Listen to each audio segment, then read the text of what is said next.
పాలన ఎలా ఉంది? ఏ అంశాలు నచ్చాయి? ఏమేమి నచ్చలేదు? అన్న 9 నెలల పాలన అంటే మన ఆంధ్ర రాష్ట్ర పరిపాలన ప్రకారం 5 సంవత్సరాలు అయితే మనకు కాలపరిమితి ఉంది. ఇప్పుడు ఎక్కంగానే పథకాలు అందాయా లేదా అన్నది ఏంటంటే ప్రజలకు కావాల్సింది ఏంటంటే 5 ఏళ్ల క్రితం పాలన చూసుకుంటే ప్రతి ఒక్కరికి ఇంటికి చేరే పథకాలు.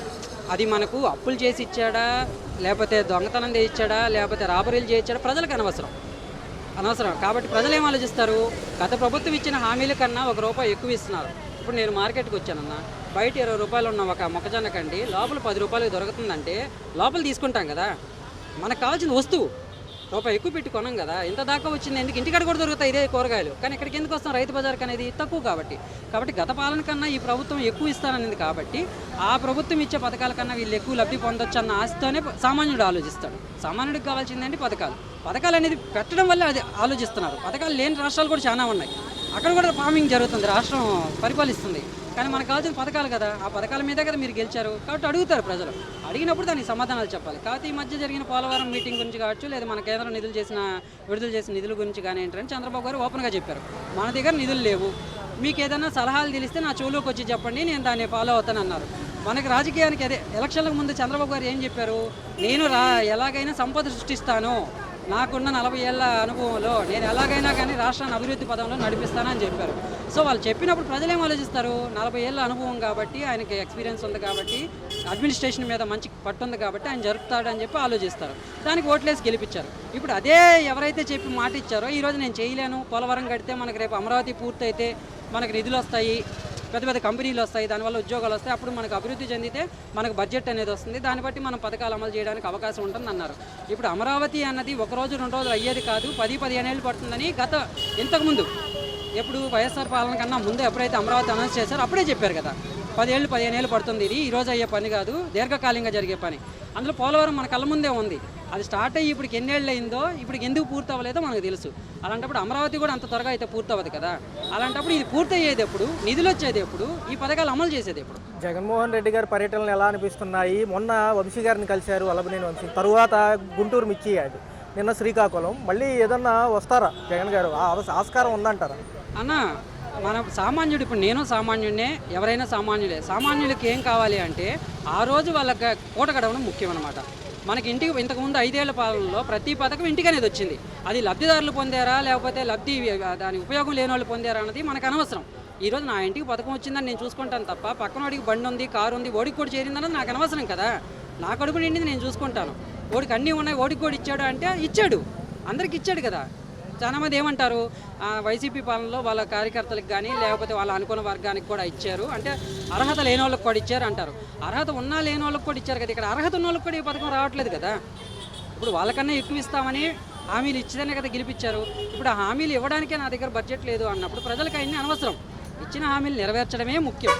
మీరు ఎక్కడి నుంచి తెచ్చారు? ఇప్పుడు జగన్ చెప్పాడా, నేను కేంద్రం నుంచి తెచ్చాను, లేకపోతే మన రాష్ట్ర బడ్జెట్ నుంచి తెచ్చాను, లేకపోతే పోలవరంకి ఇచ్చిన డబ్బులు ఇలా మీకు పథకాల కింద మార్చాను, లేకపోతే మన అడ్మినిస్ట్రేషన్లో ఉన్న డబ్బులన్నీ మీకు ఇలాగా ఫండ్ చేస్తున్నానని చెప్పలేదు కదా. తెలియదు ప్రజలకి, అయినా అనవసరం. అంత నాలెడ్జీ ఉండే పని అయితే ప్రజలు రాజకీయ నాయకుని ఎన్నుకునేటప్పుడు అన్నీ ఆలోచిస్తారు. పథకాలు ముఖ్యమా కాదా అనేది మనం డిబేట్ చేసుకోగలం. అంతెవరికి లేదు కదా టైము. ఈరోజు పొద్దున్న కూలీకి వెళ్తే పనికి వెళ్ళేవాడు సాయంత్రానికి కూలీ వస్తుందా లేదని ఆలోచిస్తాడు తప్ప రాజకీయం గురించి ఆలోచించే అంత జ్ఞానం ఎవరికి లేదు.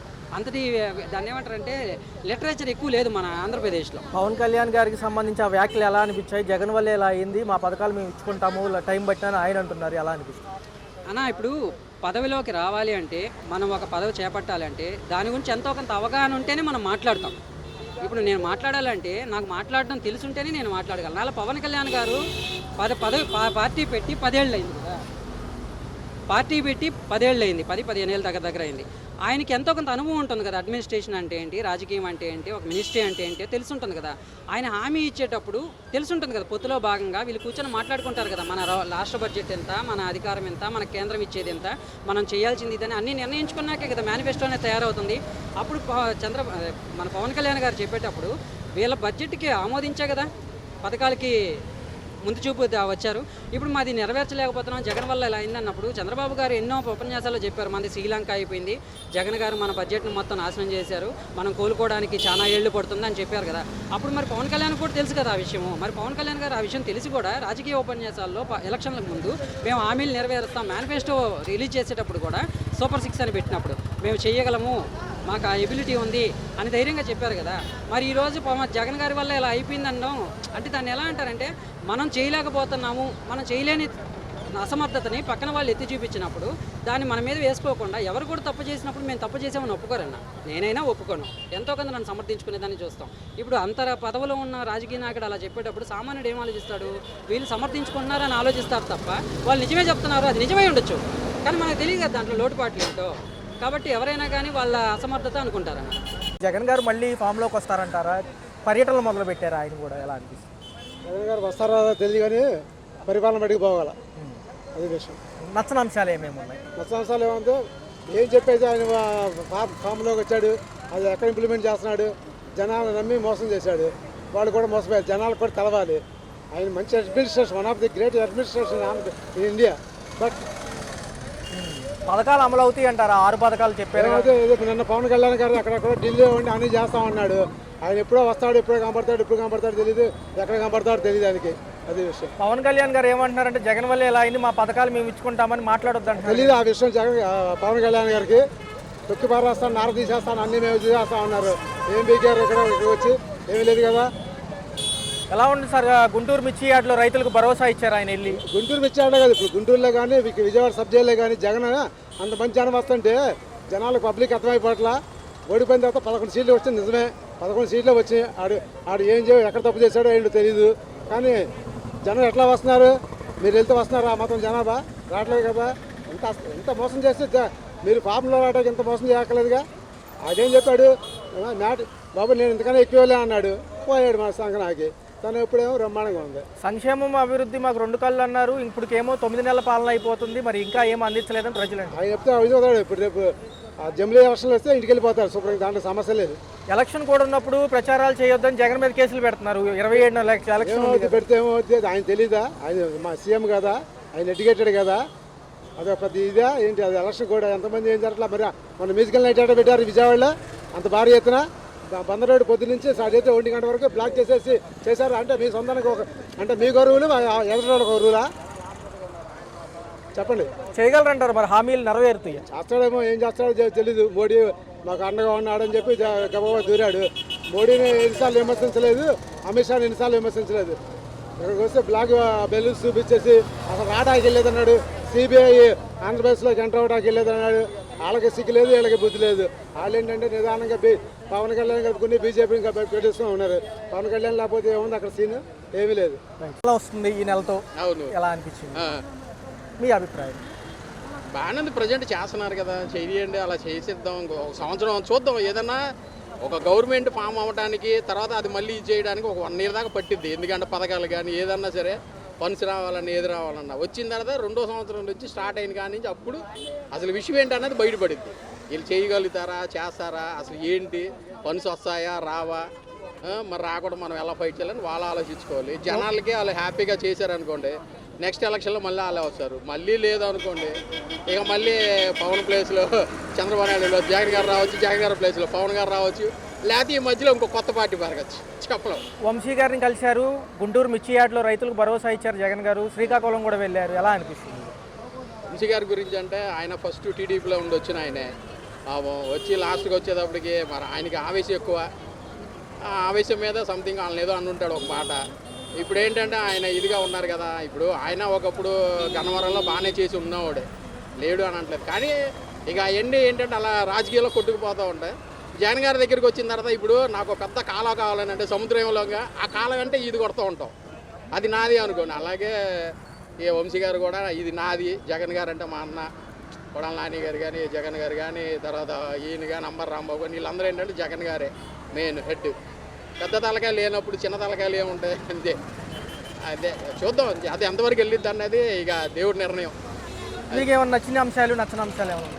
అంటే ప్రజెంట్ అయితే పవన్ గారు రోడ్లో ఒకటి వేస్తున్నారండి. మేము ఇంతవరకు వచ్చి ఇన్ని సంవత్సరాలు క్యారస్పేటలో చూసాం, కానీ క్యారస్పేట 5th లైన్, క్యారస్పేట లోటస్ కాడి నుంచి చివరి వరకు ఇంతవరకు నాకు ఊహ వచ్చిన కానీ రోడ్లు అనేది ఎప్పుడు ఎవరో వేయలేదు. ఏ మంత్రులు వచ్చినా, ఏ గవర్నమెంట్ వచ్చినా, ఏదే మొన్న వేసారు. అది పాపమో పుణ్యమో వేసారు, కానీ రోడ్డు పర్లేదు. రోడ్లు మాత్రం వేస్తున్నారు, మిగతా ఏంటన్నది తర్వాత నెమ్మదిగా ఇంప్రూవ్ చేయగలుగుతారని మేము అనుకుంటున్నాం.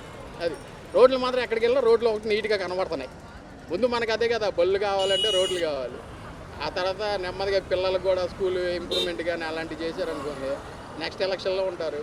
లేకపోతే మళ్ళీ మన గవర్నమెంట్ నువ్వు నేను ఓటు ఎవరికి వెళ్ళా ఆలోచించుకోవటం. ఇంకా పాలన ఎలా అనిపించింది? ధరలతో పాటు అనేక అంశాలు ఉన్నాయి, మీకు ఏం నచ్చినాయి, ఏం నచ్చలేదు?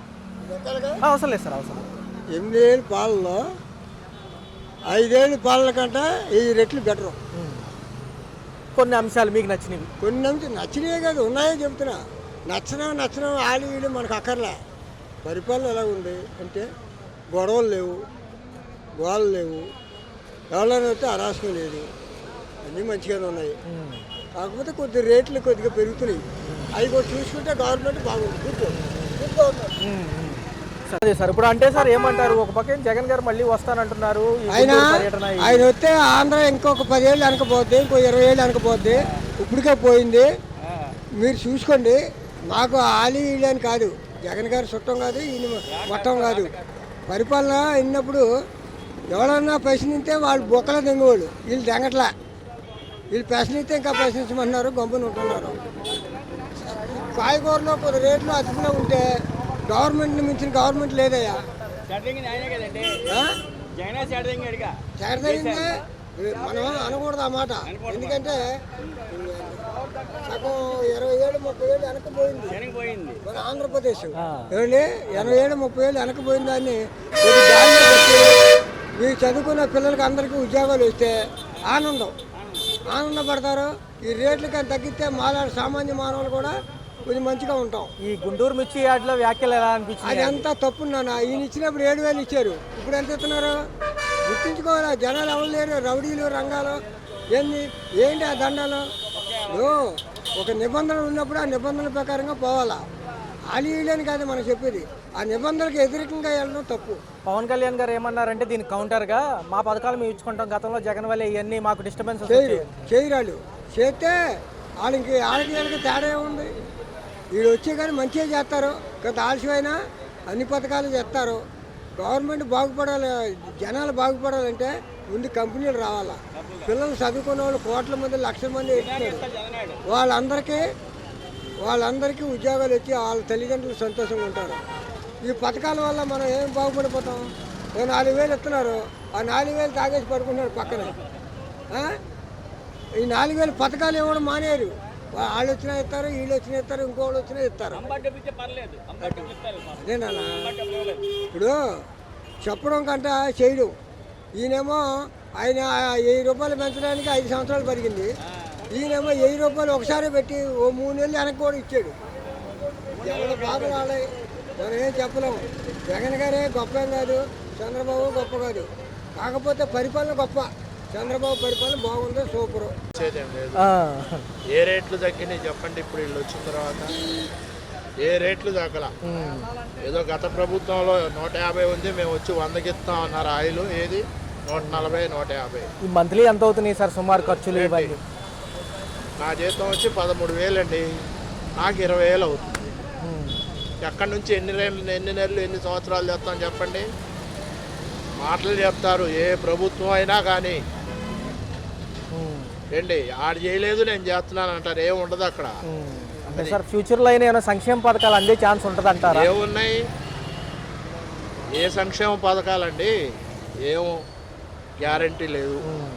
జగన్ గారు మళ్ళీ చంద్రబాబు నాయుడు గారు ఎలక్షన్లు ఏమన్నారు? బీసీకి మైనార్టీకి 50 సంవత్సరాలకే నేను పింఛన్ ఇస్తానన్నారు. 50 కాదు 55కి ఇవ్వమనండి. అన్న మాటలకి చాతలకి చాలా తేడా ఉంటుంది. అది జగన్ గారు మళ్ళీ జనంలోకి వస్తున్నారు సార్, ఏమన్నా మళ్ళీ కదులుతుందంటారా?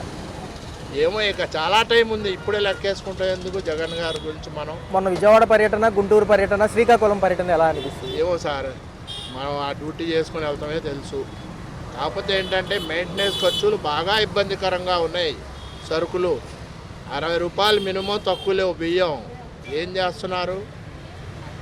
ఏమీ చేయరు. అది మెయింటెనెన్స్ ఖర్చులు బాగా భారంగా ఉన్నాయి సామాన్య మానవుడికి. 20,000 లేనిది 2 మనుషుల కుటుంబం జరగటం కష్టం. ఏది అలవాటు లేకపోతే అది కష్టమేనంటారు. సామాన్యుడు బతకడం కష్టం, చాలా చాలా కష్టం. 20,000కి 2 మనుషులు బతకగలరు విజయవాడ సిటీలో, అంతే. ఏమీ లేకపోతే కూరగాయలు కొనుక్కొని, అది కూడా అన్నీ కావాలనుకుంటే అన్నీ ఉంటాయి. ఇక చాలా ఖర్చులు, ఇవి అనవసరం మనకి. ఏమండి, ఏది తక్కువ ఉంది చెప్పండి? వచ్చి 8 నెలలు అన్నారు, 100 రూపాయలకు వచ్చింది ఆయిల్ ప్యాకెట్, రాదు. అది 9 నెలల పాలనలో డెవలప్మెంట్ ఏం పెద్దగా కనబడట్లేదు. ప్రతీకార చర్యలు ఒకటి బాగా కనబడుతున్నాయి. ఇంకోటి ప్రజల్లోనే డెవలప్మెంట్ జరగట్లేదని ప్రజలే ఎలుగెత్తి చెప్తున్నారు. అయినా పాలకులు పాత సోదే చెప్తున్నారు. అంతకంటే డెవలప్మెంట్ ఏం కనబడలా ప్రస్తుతానికి. ముందు ముందు ఏమైనా చేస్తారో ఏంటో ఊరికి చూడటమే. ఎందుకంటే ప్రభుత్వం వచ్చేటప్పటికి గత ప్రభుత్వం ఏం చేసింది, మన ఆర్థిక వ్యవస్థ స్థితి ఏంటో తెలిసి కూడా అమలు కానీ హామీలు ఇచ్చి మాట తప్పడం అంటే రాజకీయ నాయకుడికి అంతకంటే దౌర్భాగ్యం కూడా ఉండదు. ఎందుకంటే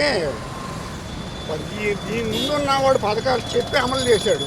నువ్వు అంతకంటే ఇస్తానన్నావు, నువ్వు అమలు చేయకుండా నేను చేతులు ఎత్తేస్తున్నాను, నాకు ఫైనాన్షియల్ పొజిషన్ బాగలేదు అని చెప్పడం అనేది ఏ రాజకీయ నాయకుడికి సమంజసం కాదు. ఒకసారి నమ్మకం పోగొట్టుకున్న తర్వాత రాజకీయ నాయకుడు సర్వైవల్ కొంచెం కష్టం అవుతుంది. కాకపోతే ఎలక్షన్స్ వచ్చేటప్పుడు ప్రలోభాలు పెడతారు, ప్రజలు గొర్రెల్లా వేస్తారు, మళ్ళీ మామూలు. జగన్ గారి పర్యటన ఎలా అనిపించింది? విజయవాడ, గుంటూరు మరియు శ్రీకాకుళం వెళ్ళారు. పర్యటనలో పెద్ద ఇంట్రెస్ట్ చూపించండి. పర్యటన అంటే ఇప్పుడు వ్యవస్థలో ఎలా ఉంటుందంటే, వీళ్ళు ఉన్నారు కదా, క్యాడర్ ఉంటుంది కదా, క్యాడర్ కూడా సముచిత స్థానం ఇవ్వాలి. క్యాడర్ను రెచ్చిపోయి వాళ్ళు ఇష్టం చేయడానికి పర్మిషన్ ఇవ్వకూడదు, కానీ వాళ్ళకి కొంచెం గుర్తింపు ఉండాలి. అది లేకపోవడం అనేది వన్ మ్యాన్ షోలోగా నన్ను చూసి ఓట్లేస్తారు, నన్ను వేస్తారు, నువ్వు చేసిన పనులకు వేస్తారు, బాగుంది. క్యాడర్ని నెగ్లెక్ట్ చేస్తే ఇలా ప్లేట్ తిరిగేటప్పటికి ఒక్కడ వెనకాల ఉన్నాడు. ఒక పక్క చూసుకుంటే 2.0తో మళ్ళీ వస్తానని చెప్పారు. మొన్న వంశీ గారిని కలిశారు, తర్వాత మిర్చి యార్డ్ రైతులు కలిశారు. అక్కడ చెప్తున్నాను వింటారా, ఎలక్షన్లో ఓడిపోయిన ప్రతి రాజకీయ నాయకుడు అధికారంలోకి వచ్చిన అధికార పక్షాన్ని ఏంటి నువ్వు ఇంతకంటే ఓట్లు తెచ్చుకోలేవు, ఎలక్షన్ పెట్టు, రిజైన్ చేసి ఎలక్షన్ పెట్టు, మళ్ళీ గెలుస్తాం అంటారు. పాట ఏదో పాట పాడుతూనే ఉంటారు. వీడికి ఓట్లు రాలేదు ఆల్రెడీ, నువ్వు మళ్ళీ రిజైన్ చేసి నువ్వు మళ్ళా వచ్చేస్తే అప్పుడు చూసుకుందాం దమ్మంటాడు. దాంట్లో ఉపయోగం లేదు, అవి నిస్సారవంతమైన మాటలు. దానికి బదులు ఏదైనా నువ్వు చేయని పని గురించి క్వశ్చన్ చేస్తే బాగుంటుంది. అది